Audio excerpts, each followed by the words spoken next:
One cool mechanic in Baburi's U is that you complete puzzles using pseudocode. Baburi's U is a game where the rules are laid out in front of you in the form of text blocks. Baburi's U, wall is stop, and flag is win, for example. The catch is you can push and move around these blocks to create interesting solutions to puzzles. For example, in this one, I changed wall is stop to wall is U, then moved all the walls to the flag to win. Baburi's U is an incredibly innovative and unique game, and if you haven't played it, I highly recommend it. One cool mechanic in Superliminal is how the force perspective works. In the opening few seconds of Superliminal, the player soon realizes that this isn't your standard puzzle game. Whenever you pick up an object, the game tracks that object's size and distance. Then as the player looks around, the game figures out the new distance to the farthest point directly in front of the player, and scales the object size proportional to the change from the original distance. This means that the game isn't just your standard put a cube on a button puzzle game, but instead it's figuring out how you can change your perspective to make that cube or door or sign the right size to meet your needs. This is actually surprisingly easy to do if you want to follow a tutorial on YouTube, so maybe play around in Unreal and see how you can make this mechanic work for your own game. One cool mechanic in The Witness is the puzzles hidden in plain sight. The Witness starts off by introducing you to quite basic puzzles entirely located on screens, but soon starts teasing you with puzzles that involve the environment. The idea is that eventually the player will realize parts of the actual environment themselves are puzzles, which opens up the game to a whole other layer of not just puzzle solving but puzzle hunting. I think it goes without saying that this game does a lot with not very much, and that is a testament to how strong the core design of the game is. But to add a layer such as this to the game is only something you can take inspiration from. One cool mechanic in the Duck Detective Ghost of Glamping is the inspection mechanic. When walking up to suspects, you can choose to inspect them. What this does is bring up a zoomed in image of the suspect and gives you control of a magnifying glass. Moving the magnifying glass around will show you that there is more to these people than just their obvious outward appearance. Mechanically, the player is trying to find points of interest which can indicate to them a motive, evidence, or a relationship to another suspect. What's really cool though is that wherever the player places the magnifying glass, the image becomes a lot more detailed and is used as a great tool for some implicit storytelling. As the Duck Detective games are quite light touch when it comes to actual sleuthing related mechanics, the inspection mechanic stands out as the most immersive part of the experience and is 100% worth pointing out. One cool mechanic in Don't Look is that you play the game entirely blindfolded. Now that sounds like a nightmare at first, and believe me, it is. However, as you wander aimlessly around the first room, you realize something. Firstly, if you hit a point of interest, which is usually indicated by light or sound,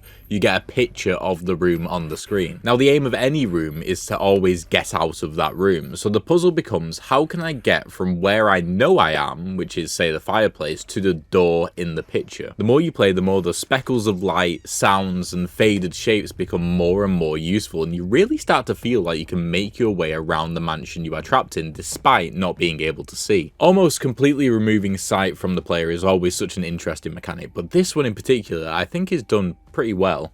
So there we are, 5 cool mechanics in 5 different puzzle games. Now I tried to stick to some more traditional puzzle games like Baburi's U or The Witness, but then throw in some more unconventional games with puzzle mechanics in, such as Don't Look, just because I thought they were really interesting. Now thanks for watching, hopefully you enjoyed. If you did, please make sure to leave a like so other people can see the video, and don't forget to subscribe as well to be notified when I next upload, and keep on keeping on.